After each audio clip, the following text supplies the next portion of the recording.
Chyna Cheaney, and this is Constitutional Conundrum. The proposed constitutional amendment banning gay marriage will not make the ballot in 2014. It may, however, make the ballot in future years. The amendment would have defined marriage in the Constitution for Indiana as only marriage between one man and one woman. Many interest groups say that the amendment would take away rights homosexuals already have for the first time in history. However, those in support of the amendment believe it's critical to maintaining healthy families in the state. So today we listen to Madison Lee, Hanover sophomore who supports the constitutional amendment, and Ashley Seifrey, the vice president of a LGBT group, Love Out Loud, who stands in the opposite corner opposing the ban on gay marriage. Thank you both for joining us today. Thank you for having us. Indiana's legislature recently passed a ban on same-sex marriages. In a surprise move, though, they voted to remove the controversial second sentence before moving forward with the amendment. This sentence stated, "A legal status identical or substantially similar to that of marriage for unmarried individuals shall not be valid or recognized." Many fear this sentence will ban domestic partnerships. Opponents argue that the ban of civil unions would negatively affect homosexual families. Ashley, how does this amendment negatively affect homosexual families financially? Well, Chyna, there are several small ways that this can affect homosexual families financially, and particularly businesses. They will not be able to provide health insurance for their employers who are homosexual and in a relationship. Also, not having such a welcoming state could deter new businesses from coming and relocating, or just new businesses starting up in general. Also, marriage offers several financial stabilities, such as providing health insurance, visitation rights at hospitals, being able to pay medical bills, funeral rights, death taxes together. So overall, this would be a drastic change in what marriage is a lot better than domestic partnerships financially for homosexual couples. Great. Many lawmakers, such as Dan Leonard, who was one of the Republicans on the House Judiciary Committee, were pushing to have the sentence reinstated. It appears unlikely that the sentence will be added back in. Madison, why is this controversial language on domestic partnerships necessary to the amendment? Well, I think it's because people have problems with domestic relationships might move on to actually being called marriages. And I think that most people of my views feel like marriages are between one man and one woman, and that we should not try to separate that. But personally, I believe that domestic unions are okay. It's just do not call it marriage. Okay. So you don't believe it's marriage under a different name? You think they're very separate things? Yes, because marriage is mostly a church issue, and so our churches tell us that we should keep it in the church, marriage between one woman and one man. Okay, great. Yes. A companion bill was proposed to protect civil unions and domestic partnerships. However, that's not how laws work. All laws and bills have to be judged based on the language in the Constitution.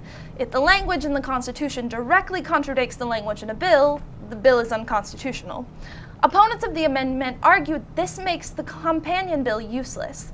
Legislators were using this very clever ploy to mislead the public into thinking the second sentence was harmless. Ashley, what do you think of that idea, to ban gay marriage in the Constitution but give legal protection to domestic partnerships or civil unions? Okay. I completely disagree with this idea. Marriage provides 1,138 federal benefits. Just naming it a different name does not require, it will drastically hurt homosexual couples. We need to have marriage just for these basic benefits that domestic partnerships simply do not provide. They provide health and auto insurance as well, child custody and property distribution. There's too much that are going to be overlooked. And a constitution, providing an amendment to a constitution, takes years to undo, and the damage will be irreversible. It's just best that we leave it out of the Constitution before it becomes too late and is harmful to many families. So you believe that the second sentence should be left out? Absolutely. The second sentence affects all unmarried couples, and I think that is something that a lot of people overlook, is this isn't just going to affect just homosexual or LGBTQ relationships. This will affect all unmarried individuals. The Constitution is a very difficult document to change, as has been brought up. While either chamber of the Indiana General Assembly can provide the amendment, both chambers must pass the exact same document while in session. If the proposed amendment has a simple majority in both chambers, it goes up as a referendum for Indiana residents to vote on. The referendum will not be up for vote until 2016, possibly. Madison, why is it important to have this in our Constitution as opposed to just having it as law? Because laws aren't always followed. It's mostly to protect the sanctity of marriage. And that is our biggest goal and our biggest push, and that, if you need to make it black and white, hardcore, this is what we believe, this is what we're going to follow. If it's not constitutional law, then it might not be followed or enforced as well. Well, because the Constitution's more difficult to change than laws are. Laws can be overturned all the time. So putting it in the Constitution, you believe, makes it more permanent and makes it harder to overturn by interest groups. And it's harder to reinforce laws because, one church might accept it, one church might not. I don't know. You just never know. Yeah. Both religious groups and homosexuals feel their rights are being attacked. Homosexuals feel as though they're facing discrimination, while religious groups are concerned that the government is imposing on their religious freedoms. Ashley, why is it important to not define marriage in Indiana? Well, when you define marriage, you're limiting to all genders and all couples in Indiana, as well as I believe this will have a drastic influence on our youth. 44% of LGBTQ teens commit suicide and attempt to commit suicide. I think we need to not overlook the effect of telling someone that you're not okay, you are a sin, and we're not going to give you these basic human rights. And when we define marriage in Indiana, we are limiting Hoosiers. We're saying you're not welcome here when they've grown up in these cornfields all their life, and I don't think that is fair. So you think that defining marriage in our Constitution as between one man and one woman sends a message beyond marriage-aged couples. It sends it all the way into our youth. Absolutely.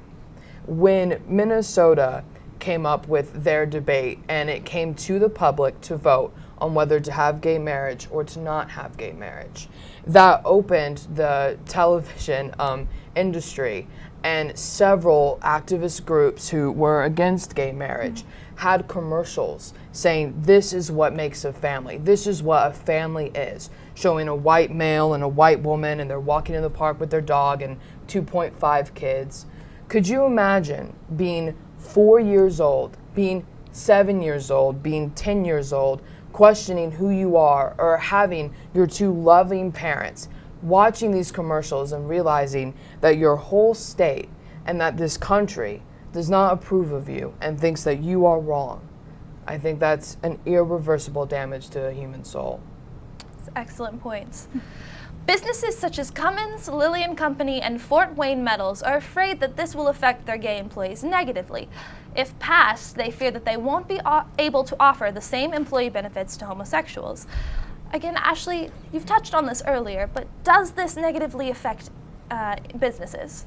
Well, if you look at it from a mathematical standpoint, there was a sociology professor at IUPI named Townsley, and he did a regression analysis in Michigan, who had a status and an amendment that bans same-sex marriage. And he found that this did affect their businesses negatively, as well as you have over 20 universities, 8 universities, and 20 businesses on the Indiana Freedom website who are saying, do not put this amendment in. So it does negatively affect businesses because they are affected with customers. They're affected by not being able to give proper insurance and income to their employees. And Hobby Lobby, for example, does not hire you if you are homosexual. So I think yes, I do think it would negatively affect businesses. So you think this goes beyond a religious or an ethical issue into something that could negatively affect the financial status of the state of Indiana? Absolutely. Okay. Colleges and universities are also concerned with this amendment. Hanover, IU, and Ball State have all made statements against the passage of such an amendment. These institutions state that the amendment conflicts with their school policies regarding discrimination. They are also concerned, like businesses, with possible changes in enrollment if the amendment is passed. This amendment could affect potential gay students from coming to Indiana.